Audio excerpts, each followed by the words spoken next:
Hello and welcome to Tiny Desk Knitting with Emma.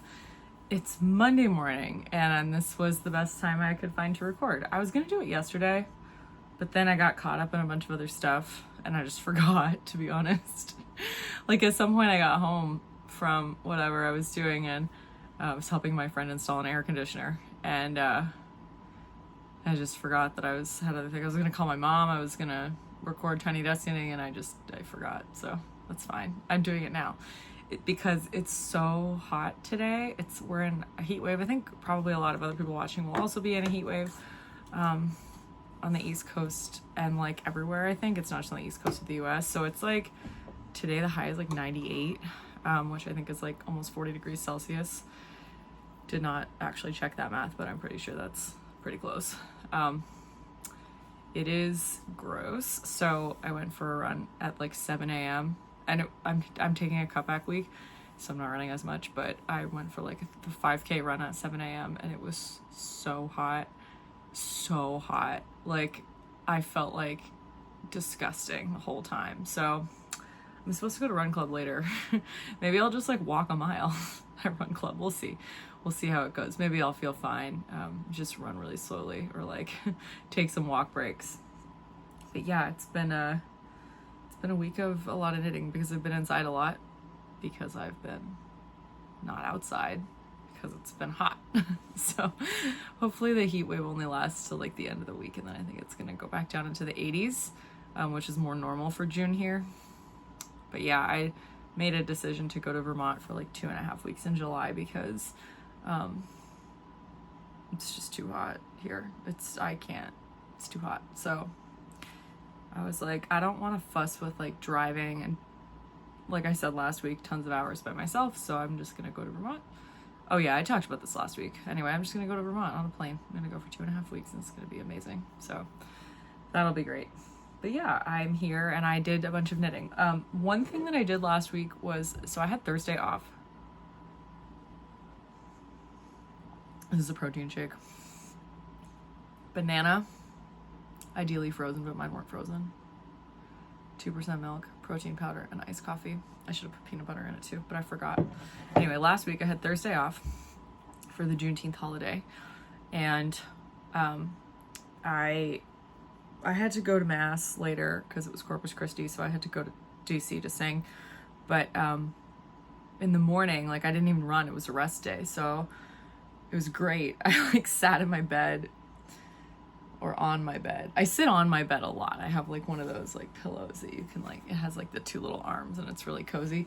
So I was sitting on my bed for like until like almost noon. I mean, I was eating and like consuming incredible amounts of coffee. And I designed a pattern. Well, I didn't design a pattern. I designed it a long time ago. I designed it 3 years ago. Holy crap, 3 years ago. But I released a pattern, the Lizzie Bennett socks, and I wish that I had some to show you, but I knitted 2 samples 3 years ago and I gave them both away. So, and I know exactly who has them because I remember every pair of socks I knit and who I give them to, but I don't have them. So I would love to show you the Lizzie Bennett socks, but I don't have them. They are just normal fingering weight socks written for 64 stitches. Pretty easy to adapt if you want for like larger or smaller. I may at some point just like do an edit to include a larger and a smaller size, but it's hard to when the chart has to change based on the size. This one's charted. It's like a lace chart. It also comes with written instructions, which is cool. I like that I did that. I'm proud of myself. But it's hard to have so many charts on one page. Like I would have had a separate page of charts and I just like didn't want to format that because I have one pattern format and it's very simple.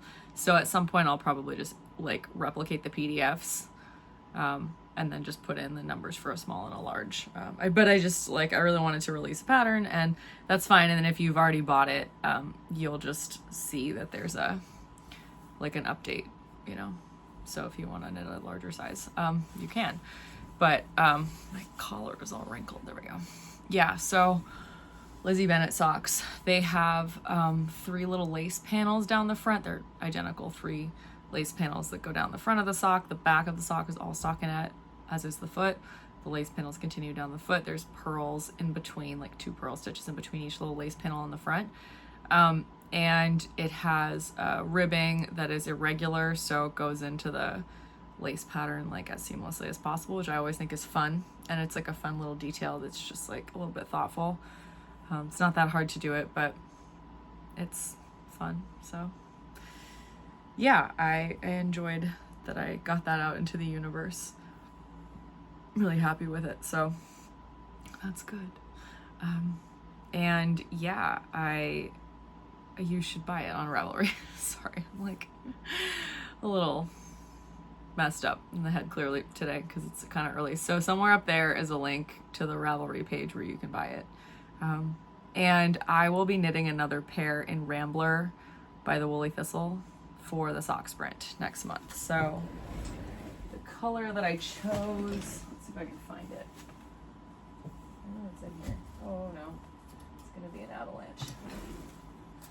That happens a lot. Sometimes you just have to take all the sock yarn out to avoid that. Then your desk is just covered in sock yarn. There it is. This yellow color. Put this back.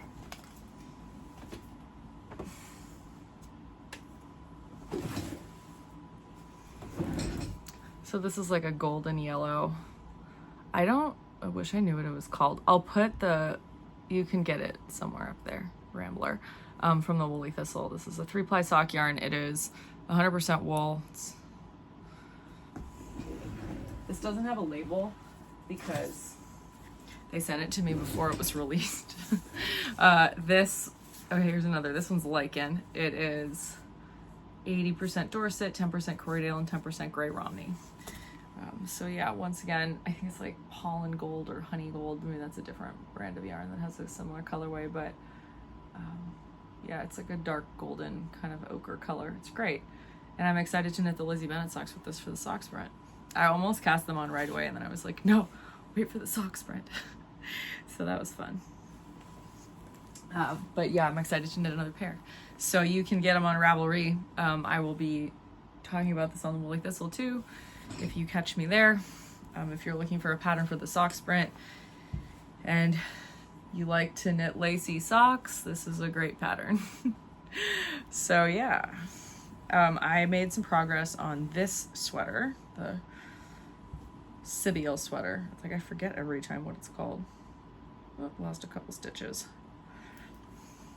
I can't remember what point I was at when I think I was not, I don't think I joined it, but I was maybe really close to joining it, or maybe I just joined it last time. So this is what it looks like now. It has been joined. I have knitted 5 to 6 inches on the body. And yeah, I got some good progress in on this last week, and then I promptly put it down to work on socks.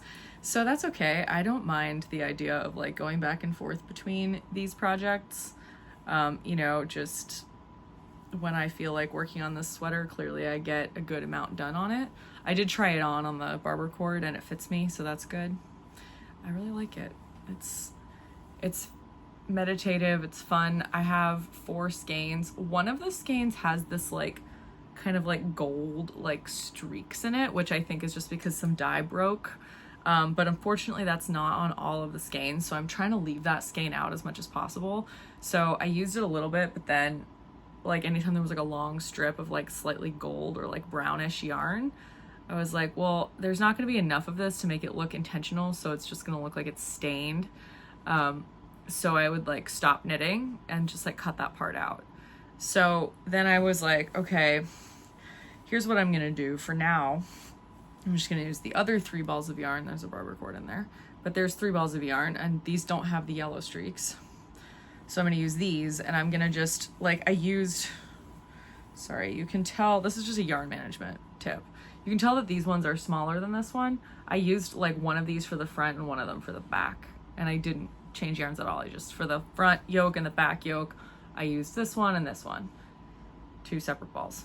Then starting in the body, I started using the other 2 yarns. And again, one of them's over there because I'm not using it very much, but I'll probably have to use it for the sleeves a little bit. But again, I'm just gonna like try and if there's any like long, like yellow or brownish, like spots I'm just gonna cut and, you know, just not use that part. So I have more of this and less of this. So what I did was I like to just try and change yarns every so often to avoid the pooling. So I've just been like balling off little pieces of it, not tiny, but like smallish little pieces. So these two are the smaller ones. This one's the bigger one because there's just like, I'm just trying to even it out, even out the yarn that I still have left. So I'm trying to make these ones twice as big.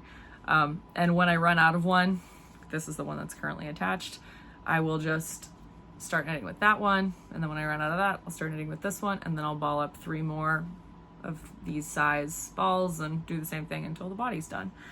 And I think that's smart. I do have to like knit in a lot of ends, but I think it's a good way to avoid pooling without helical knitting.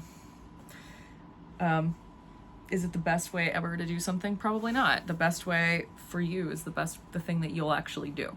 This is what I've learned as a runner. Like, people will say, like, you know, what's the best strength training routine? And it's like, the best strength training routine is the one that you'll do. Because, yeah, there's like objectively a good way to do it, but like at the end of the day, you just have to do strength training. And so if the best strength training routine is one that's impossible for you to do because it doesn't work with your schedule, you don't have a gym membership or whatever reason, you're not going to do it. So it's not the best one for you. The best one for you is the one that works with your lifestyle. And so for me, this is like the best way that I can manage yarn for this sweater because it's what makes sense in my head and it's what I'm going to remember to do so that I avoid pooling. So yeah, that's my tip. If you want to do helical knitting, you can do that, but I'll probably do that on the sleeves because they're stockinette. I'm not going to do helical knitting if something's not stockinette because every 4th round I have to do this texture pattern and I'm like, I'm not going to helical knit. You probably could because it's like a 2+2 pattern, like 2 stitches are in this stitch pattern, then 2 are in stockinette when you do the patterned round. So like you could probably helical knit and it would really not do much in the grand scheme of things, but it's kind of annoying to manage it. It's just like, I feel like if I'm knitting a vanilla sweater or piece of something in the round, anything, if I'm knitting a piece of knitting in the round and I'm helically knitting it, if you don't know what helical knitting is, I'll put a tutorial in the show notes. It's when you alternate skeins in a way that doesn't like leave a line or like it's in a way that it's invisible, and you have to be like constantly managing 2 skeins at once because you're changing yarn every other round, but it doesn't leave a jog. It's also how you can knit jogless stripes. It's really cool, but it does require you to juggle 2 balls of yarn at the same time, or 3. Sometimes people helically knit with 3 balls of yarn, which is cool, but I don't want to do that.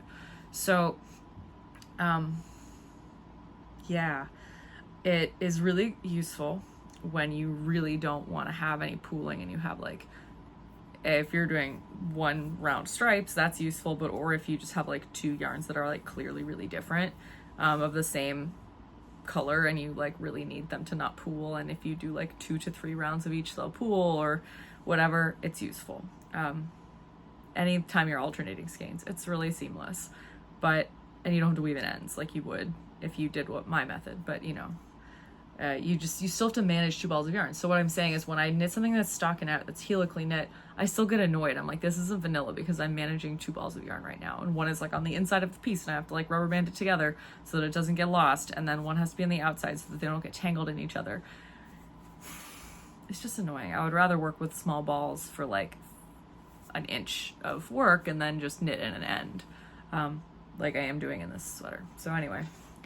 Yeah, this is the Civial Sweater from Lina 2 by Isabel Kramer. It is available as a single pattern on Ravelry, and I'll link it in the show notes. I also have a pattern page now, so I will also link that in the show notes.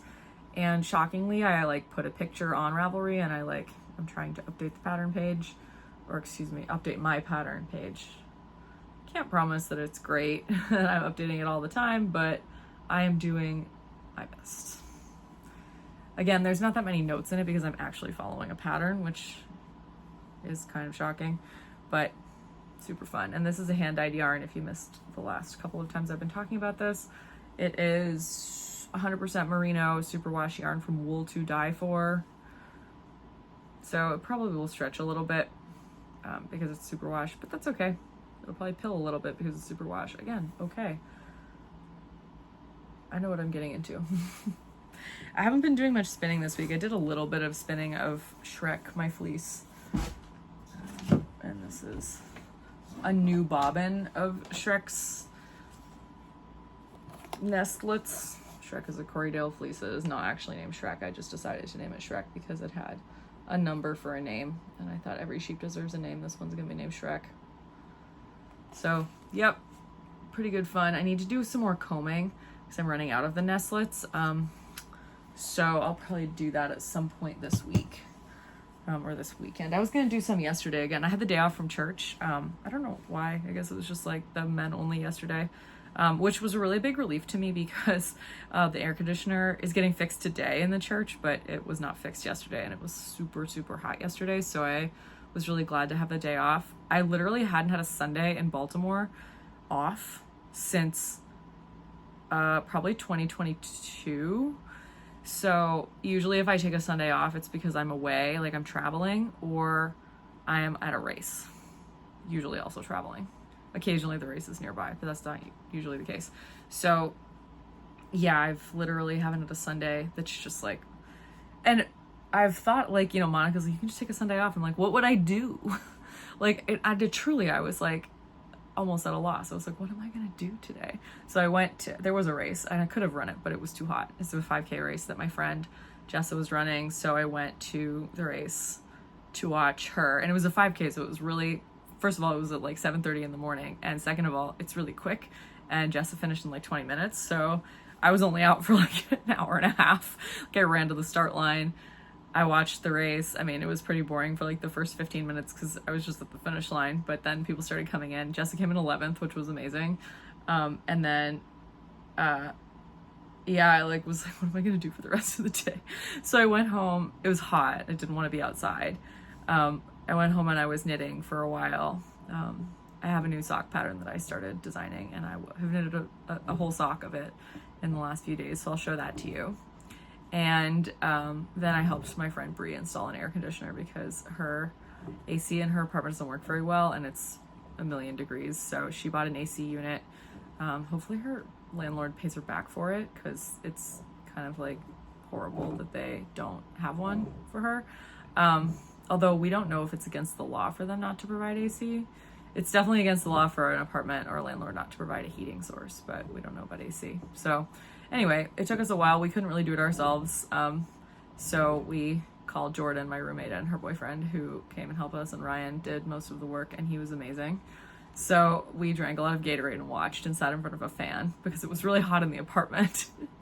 And then we had like ice cream with Knittin', and it was really fun. And we just kind of like hung out, and I had dinner with my friend Jessa last night after her race, and we like watched a bunch of trashy TV and ate pasta because that's what runners do together. So I ended up having a very busy day, which was really cool. I was like, wow, do people have 2-day weekends? Like there's this meme, sorry, all of the people my age are gonna understand what I mean by this, and I'm so sorry if you don't, but there's this, oh, what is it? It's from that movie. We're the Millers or something. It's like Jason Sudeikis and Jennifer Aniston are the parents, and I don't think I've even ever seen it. Maybe I have, but they're like complaining. He's like, I only am getting $250,000 for this, and she's like, I'm only getting $10,000 for this, and then the daughter is like, I'm only getting 1,000, and the son is like, wait, you guys are getting paid? And there's this meme where it's just the picture of the son's face, and it says, wait, you guys are getting paid? I don't even know if I got the movie correct. It might not be from More Than Millers, but I think it is. And I think they're like a fake family. I haven't even seen this movie, but I know the meme, wait, you guys are getting paid? And so my version of that meme is, wait, you guys have 2-day weekends? So yeah, like, I mean, in my past lives as a church musician, I usually didn't have to drive as far as DC to go sing. So like I would have the second half of Sunday free. Usually in grad school, we usually would do, and sometimes I had something to do, but if I didn't, like most of the choir would just go and have lunch together. On Sunday afternoons, we'd just go somewhere nearby, like in downtown Philly, and we'd all hang out because we were all friends. So yeah, and then I would just like go do work because I was a grad student, or I would go hang out with my friends from the dorm where I lived or something. But yeah, in Toronto, I would always have stuff to do because I was undergrad and I was really busy. But yeah, I like now I'm like, what do I do with my day? Even when I don't have evensong, sometimes it confuses me because so much of the year I have evensong every Sunday that like all of a sudden we don't, and I'm like, I get to go home at noon, like I'm home by 1:30. I'm like, what am I supposed to do? What? Usually I'm so tired that I just sit in bed because I've usually had a long run on Saturday, and then on Sunday I go to church and I sing, and I'm pretty tired by 1:30 or 2 when I get back, so I eat a bunch of food and I just sit around and knit. But yeah, when I don't have anything to do, I'm like, this is amazing, but also weird, and I don't know if I like it. So anyway, the sweater that I showed the sweater. I don't actually have a ton of time because I have to be at work for 10. Last Monday, I didn't know that I had a meeting at 10 because the student scheduled it with me on a weekend. I have a 24-hour period where they can't make a meeting with me. Like, if it's 8:47 a.m. on a Monday, which it is right now, they can't make a meeting for me for 24 hours. Like, that's when they can start make meetings with me right now. Like, so they couldn't make a meeting with me before Tuesday at 10 o'clock, which is when my meeting window starts. But, so last weekend someone made a meeting with me over the weekend and I like didn't check my calendar, which was entirely my fault. And I was like late for it. It was virtual, but I was like, oh man, if it was virtual, I could have just stayed home and taken it here because I had no idea. But luckily it was really quick. The girl just had a quick question, but I did check. And I do have several meetings this week with students, which is just normal because I'm meeting with students who have just had their orientation. But that's not relevant. I'm just talking because apparently that's what I do. So it means I just finished this up. So I'm just stalling, which is stupid. I finished the first Sapphire Sock. So I showed this last week. This was a colorway that I had dyed. I had over dyed on another color. This is 75/25 sock yarn that I bought at Wool to Die For. It's just platinum sock from Wool to Die For. One of my favorite sock bases. Super high yardage. Very soft, hardy superwash yarn. So this is the Sapphire Sock by Helen Stewart. I will be making a second one. I promise. It's super cool, super funky little lace pattern. Has a broken rib, that's the word that I couldn't find last week. Broken rib pattern on the back of the sock to kind of hug your foot a little better. Fits really well. Just like a fun pattern. So really glad that I did that. But then I should have just immediately cast on the second one like a normal person. And I'm pretty good about that these days. Like there was a time in my life where when I was first knitting socks, where I just knit a bunch of single socks and then I had to knit all the second ones and I was really mad at myself. So I try to not do that anymore. But I had a brain wave on Thursday after I published the Lizzie Bennett socks. I was like, well, the only Bennett sister I have left is Lydia Bennett. And I designed a pair of socks that I thought I was going to use for the Lydia Bennett socks 3 years ago, but they were toe up and you had to do it toe up so that the lace pattern faced the right way. They were like little candelabras. They were super cute. But I hate toe up socks. I don't like knitting them. And, I just don't. I knitted those two with a shadow wrap heel, which is a great heel technique that I learned from Denise from Earth Tones Girl. Can't remember. DeSantis, I think is her last name. She's amazing. You should follow her channel. I'll link it in the show notes. She's coming out with a sock book. Oh my gosh, it's gonna be so good and everyone should buy it. I'm very excited to buy it, even though I'm an adept sock knitter. She's the best person like I've probably ever met. She's so nice and she hugs you so big every time you see her at Rhinebeck, and it's just so sweet. So Denise, I don't know if Denise invented the shadow wrap heel, but she definitely introduced a lot of people to it. The technique is great. She has an amazing video for it on her channel. It's just a short row heel technique. I'll link the specific video in the show notes as well, so you can watch it.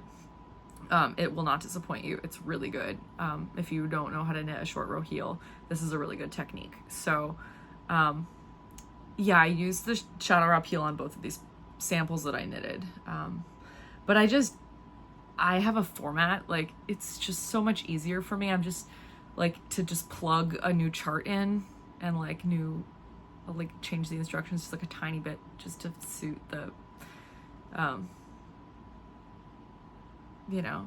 pattern. Sorry, I just realized that I might have made a mistake in the Lizzie Bennett socks that I need to go back and check. I'll do that at work today. Anyway, what was I saying? So it's just easier for me to have like the same format because yeah, if I had like a lot more time to design knitting patterns, I could format them in different ways, and it would be easy to just have a toe-up sock within my arsenal, but I don't, and I know that I will not. So it's better for me to just rewrite a pattern that can be cuffed down if I actually want to get anything done. So I've had this sock yarn Wildfoot by Brown Sheep in my stash for like, I don't actually know if I got this in Rhinebeck of 2023 or 2024. It might only have been in my stash for a little while, but I feel like it's been around for like a year and a half. I probably almost had this for 2 years. It's just 150 gram skein. So I knew I was going to either knit shorty socks or heels and toes would be in a different color. And I thought this would be perfect for Lydia Bennett because it's neon green, neon yellow. So then I decided to pair it with this neon pink. I will have lots left over. This is also a hand-dyed 75/25 by me. Hot fuchsia from Jacquard dyes if you want to recreate the color. And I think I also started with a pink base that I didn't like though. So I don't know if hot fuchsia would come out like this on white. This is what it came out on a light pink base. Anyway, Lydia Bennett socks. I found a lace pattern that I liked on the internet, and I knitted these socks. Well, that is very bright, as you can tell. They're a little shorter because I didn't want to run out of yarn, and I've weighed the yarn and it will not be running out. So these are like the Jane Bennett socks. They wrap, the lace wraps all the way around, and like the Jane Bennett socks, they're a half drop pattern. So halfway down this whole pattern repeat, you get this one, and then they interlock like that. This is not blocked. I'm really excited to see how it blocks, but I'm gonna wait till I knit the second one. They were, it's a pretty simple lace pattern. So like Lydia Bennett, if you've read Pride and Prejudice, that's who I named these socks after, all the sisters in Pride and Prejudice. I have a couple of other Jane Austen characters out there as well, Emma Woodhouse and Elliot. I have all of them, but I haven't released them all yet. Anyway, Lydia is like crazy. She's like really flirty and stupid and young. She's not stupid. She just kind of acts like an idiot and makes very bad choices. So, but she's actually quite smart. So I like to design patterns that I think the character would knit. And I'm like, yeah, Lydia would probably knit a pattern like this because it looks really impressive, but it's not actually that hard, but it would look impressive. Like she wants to look like she's an impressive person, even though she's young and kind of naive. So it's not that hard to memorize or to knit, like to execute. And so I feel like it would be like Lydia-esque for that reason. So that's kind of cool.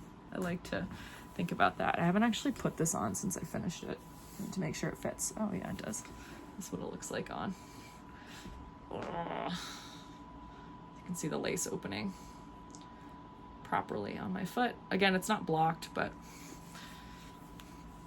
I think it will look really cool when it is. So I haven't decided if I will knit the second one of these first or the second one of these first. I'll probably go back and knit this one and then I'll finish.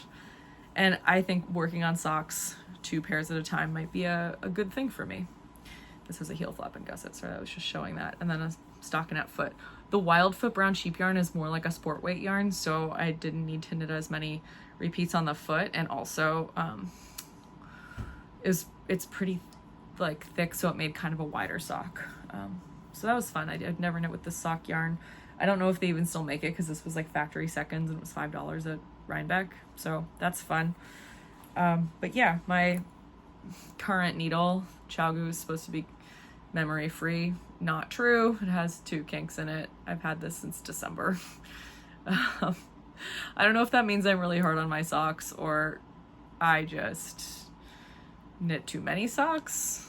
I don't know how you can be hard on a cable, but I have not yet figured out how to unkink Chalgu cables, so that's okay. It's not really bothering me. Sometimes they get so kinked that they bother me, but usually only the 40-inch cords do that. So I'm gonna put this in here with the green yarn so that I actually get to casting that on if I have time later today. 8:55. Okay, I have like 5 minutes. Yeah, so I was excited to finish a new sock pattern, or to create a new sock pattern. And I'm excited to knit another sample. I'm gonna knit my next sample of Lydia Bennett socks in this color. I kind of wanted to do like a hot orange, but I like the bright green. This is from Fluffy You Fiber Farm. I got this at Maryland Sheep and Wool 2 or 3 years ago. It's Coopworth, Romney, Mohair, and Cecil. So it is also kind of thicker. This is more of a sport weight yarn. I might even make a smaller size sock, and then I would have 2 versions, which in 2 different sizes, which would be good. Or I'll just make a normal size and then somebody with wide feet can have them, which is also useful. But I'm also thinking of, I might change my mind, might save these for something else. I'm also thinking of using this like white yarn with these splashes of blue and orange on it.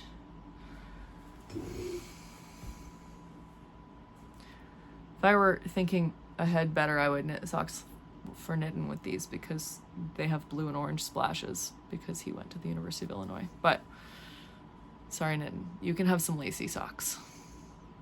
Maybe I'll give them to Knittin's mom or sister, even though she didn't go to the University of Illinois. I don't know, Knittin', do you think your mom would like these socks? He watches every week. He'll comment. We'll see. I don't know. I think they might be kind of crazy. I think the splashing might be like very aggressive. So that might be fun. Lydia Bennett is very aggressive. I dyed this so many years ago. I think I dyed this in the summer of 2020. I was trying to do splotching and it did not work. I did do, or like sprinkling, speckling. That's what it's called. This is more splotching.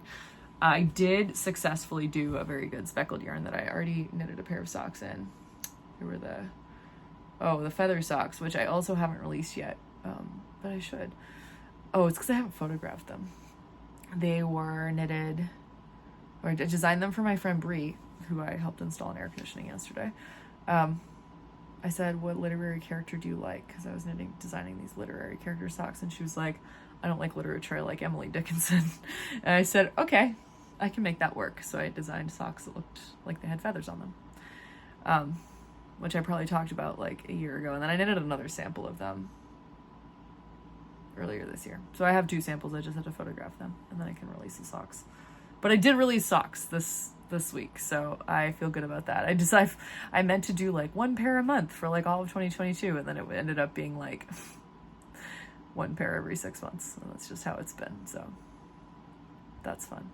But yeah, that's pretty much all I have for you today. I haven't been reading or watching anything interesting or new. So yeah. I've been watching Secret Lives of Mormon Wives again with my friend from Run Club. So if you like reality TV, you gotta watch Secret Lives of Mormon Wives. It is so trashy though. It is awful. Like, I love it. So, and I have another friend from Run Club who watches, so we're trying to get the other one into it so that we can talk more about it on our runs and how trashy it is. But yeah, that's all for now, and I have to go to work and meet with a student, and I only have an hour to do that, and I have to make my lunch. So this has been, oh no, I have to say thank you for watching first. Thank you for watching. This has been Tiny Desk Knitting with Emma. Bye.